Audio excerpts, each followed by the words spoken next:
Whale Talks Wrestling, episode 92. We had a two-parter last time. We had, well, it was supposed to be 91 part 1, 91 part 2, so now this is 92, so let's get right into it. We have AEW Full Gear and New Japan Battle in the Valley. I guess I'll start off with New Japan Battle in the Valley, because it was a shorter show, because Full Gear was fucking long. Not that I mind, like I said, more bang for your buck. But sometimes the pay-per-views do drag on a little bit too much, but let's get into it. I'm only going to be talking about the matches I give a damn about, and let's start off with Will Osprey versus Ren Narita. Ren has been the up-and-comer, young lion, probably Shibata's most closest protege. He also kind of looks like Shibata. They bring that a lot in commentary. I've seen Ren since his debut match, since now, so this fucker has gotten so good, it's kind of insane. He's very good, very good. And now in this match, I feel like this match is the match where he proved his star power in the future. And it's, Will Osprey, so what do you want? Good to see Will back, he's been on that whole I'm not returning to Japan storyline going right now. So it's good to see him actually in action. But yeah, it's Will Osprey versus Ren Narita.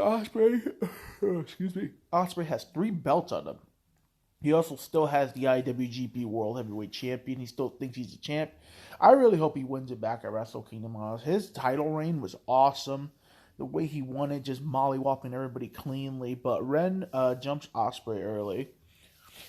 We get a running, draping Yaku, Osprey puts him crotch first in the rope, runs the rope, some of the fastest rope running I've ever seen, and just Yakuza kicks the living dog shit out of Ren Narita. That looked rough. Handspring kick into the Sasuke special, by Osprey, but Ren catches him with a belly to belly on the floor. Ren with a nasty heel hook ankle lock. I love that move. A lot of people keep doing that. I kind of like that. Osprey deadlifts him from a heel hook into a German suplex.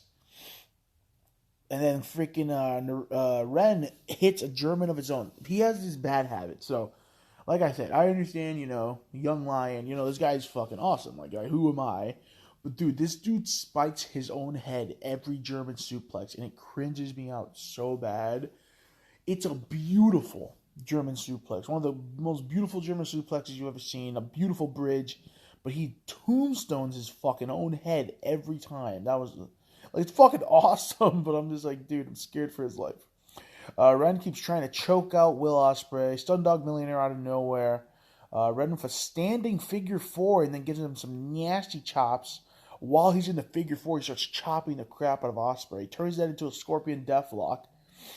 I'm telling you, he's showing out, man. He's showing out in this match. They get into a nasty slap fight, but Will lands the hook kick to stop it like he always does. I love the way he just kicks their head off. We get a weird, I don't know if this was a botch or I don't know what happened here. He hits the hidden blade, but I'm pretty sure Ren was supposed to dodge it because Ren no-sells it and the commentary just oh, I think he missed. But he clearly hit that hidden blade stiff on.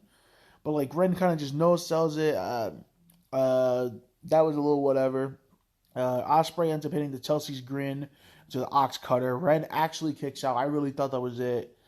But that was really cool. He basically doesn't hesitate. Hidden blade. Done. 1, 2, 3. I love that he won with the hidden blade. That should be that should not be a setup move. That should be a hidden finish. No pun intended. It's like Kenny winning with the V-trigger on AEW. It happened twice, and every time it happens, it's perfect because I love the V-trigger. I love the hidden blade. That was awesome. This match is awesome. Like I said, Ren is going to be big when he comes back from Excursion and gets a gimmick. You know how they usually do. And like I said, Osprey's on fire. This dude's one of the best in the world. We get the match of the rhyming names, which was surprising my favorite match of the show. I love this match. Juice versus Moose. It's so good to see Moose have that Impact World title. That dude has deserved that title so many times over. Very long overdue. But like I said, it's Juice versus Moose. This match is fucking awesome. I love this match. Moose with a big shoulder block to Juice right from the start. Juice is trying to outspeed him, but Moose can keep up because, this guy's huge, but he's very fast. Some nasty chops by Juice. They all sound like fucking gunshots. Moose is completely no-selling any of it. Juice with like 5 big stiff clotheslines. Moose will not go down. Juice with the left-handed God finally staggers Moose a little bit. Hit the top rope Rana after that because he did it while Moose was on the top rope. And then a cannonball right on the corner. I can't get over how much Juice looks like Macho Man. It's kind of insane. I know he's doing it on purpose, but like this dude legit looks like Macho Man. It's kind of crazy. Moose trying to hit the Razor's Edge, does a power bomb instead. Guys are just throwing potatoes at each other. Moose says, "Fuck you, Juice," and Juice hits another left-handed God right to his face. Hits a tombstone Pulp Friction. I thought that was it. Moose kicked out. The selling that Moose did for this Pulp Friction was fucking awesome. And especially coming right from the left-handed God, they really got me there. I thought that was awesome.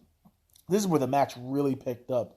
Moose clotheslines the soul out of Juice, almost turns him inside out. Then fucking Juice clotheslines Moose as hard as he can. Fucking kicks out, but then Moose kicks out, and then Juice legit says, "What the fuck do I gotta do?" He legit looks at the camera and just says, "What the fuck do I gotta do?"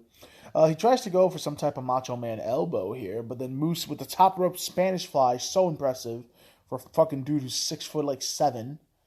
I love Juice so much, dude. This dude is so charismatic, it's insane. It's really a shame they haven't thrown a world title run at him yet. This guy is fucking awesome. So Moose chops the living crap out of Juice. Juice yells out, "Eat shit," into the left-handed God. Moose no-sells it. Hits the lights out spear for the win. What a fucking match. This match was, if you're going to watch one match from this show, which I don't understand, all the big main events hit, but this match was the best. I love it. But then Bronson Reed debuts. So glad that he chose New Japan. He is now Jonah? Is it Jonah? I think he's Jonah. I don't know. Bronson Reed. He stares down Moose. Gets a really big pop, too. That was awesome. Looks at the cameraman. He right away wins me over, man. I love this guy already, but he looks at the cameraman and he just goes, "Everyone's fucked," and then just walks to the ring. I'm like, yo, that's exactly what I would do if I ever debuted for New Japan. I'm like, yo, everyone's just fucked, and he just walks in. I love his theme too. It's like a really cool rap song. It kind of sounds like Odd Future. It really sounds cool. He attacks Juice. Finley comes out trying to make the save. Jonah kills him. Cuts a promo, basically says the shackles are off. He is now the top dog in New Japan. He is going to do very well. This guy is very impressive for his size. He's just impressive overall. Then we get, right after a very big Australian name from NXT, we get another big Australian name. Okada versus Buddy Murphy. Like I said, 2 big Australians back-to-back. I am so happy for Buddy Murphy. This dude has been one of my favorite guys for a while. I know he's very influenced by Kenny Omega. You can tell his mannerisms and everything, but this guy's good, man. This guy's really good. I just loved how he always, he had the V-trigger, he had the Kamigoye. He always represented New Japan very well, even in WWE. So it's kind of cool to see him in the place where he's influenced the most from. But very happy for him. I love how Okada still gets a pop for taking off his skirt thing and showing off the shorts. Good back and forth wrestling started off. Back suplex on the apron by Buddy to get the advantage. Big forearm into a flapjack by Okada. Buddy with a big dive on Okada, eats that shit. Okada, if I ever did a dive, which I never would, Okada would be the man I want catching me. Okada sacrificed his life to catch this man on this dive. He ate that shit. Big elbow drop into the Rainmaker pose. Everyone goes nuts. Buddy avoiding the Rainmaker the best he can. Gives him a bunch of kind of like those Bryan Danielson elbows. Elbow. That ref is about to actually call the match. Okada's getting murdered, and then Buddy lets him get up, hits the curve stomp for big Seth Rollins. I was very happy. I hope he keeps that as his moveset. I also love how he had the look of remorse that Seth does sometimes. Okada kicks out. Spinning Rainmaker. Okada with this tombstone. Buddy is trying to break Okada's wrist control. So Okada has Buddy Matthews' wrist. He's trying to break out of it. So he gives him like 10 Yakuza kicks to the face. Okada just keeps this mean look. So he looks him in the eye, gives him the B trigger. Okada then fucking powers up, hits a Mitsunoku driver into the Rainmaker for the win. And what a fucking match. This match was awesome. A fantastic way to Buddy Matthews to debut. And like I said, he is going to do great in New Japan. All these guys are. And then finally, we get what I've been waiting for. Will Osprey comes out and basically says, I don't give a fuck what happens. Wrestle Kingdom Night 2. Whoever wins, I'm challenging. You're challenging me. But then I love that part where Okada's like, I'm not challenging you. You're challenging me because I'm walking out IWGP champion. So they can go two routes with this. They can go with Okada being the chosen one again. It has been a while, but honestly, I would go with the Osprey Shingo rematch and have Osprey win back the title he never lost. Honestly, that's what I would do. And it would give Shingo two big main events in his belt. And it's like, you know what I mean? I feel like that would be that would just be the match I'm interested more in. But trust me, Okada and Osprey have had some bangers. But Shingo and Osprey have legit magic. Those guys touch, it is fucking magic. So I would love seeing the Shingo Osprey main event night 2. Main event time, which is the weirdest match to put in the main event, but this match was awesome too. I don't know. It was just weird. I'm happy it was the main event just because of the finish. I understand why it probably was, but I didn't think this would be the main event, especially having Okada on the show. So Ishii versus Jay White for the Neverweight Open title, and I love this match. I love how Jay White is super hyped trying to go toe-to-toe with Ishii. So he's basically, Jay White, has a very style. Some people like it, some people don't. I love it. He kind of has the evil version of Okada's wrestling style. He wears you down, and then in the last 10 minutes of the match, he really fucking turns it up. But in this match, he turned it up right from the beginning. He's going for he basically lived up to the reputation of the Neverweight Open title. He went trying to fight Ishii face-to-face, which was not a good idea. He's going for Ishii's leg early. Ishii can't land anything, which I'm shocked. He's like, Jay White is dodging everything for like 5 minutes. Jay is being super aggressive on Ishii. Jay is chopping the hell out of Ishii and then a chop block to get back control. Nice power slam by Ishii. Ishii kills Jay in the corner with these strikes.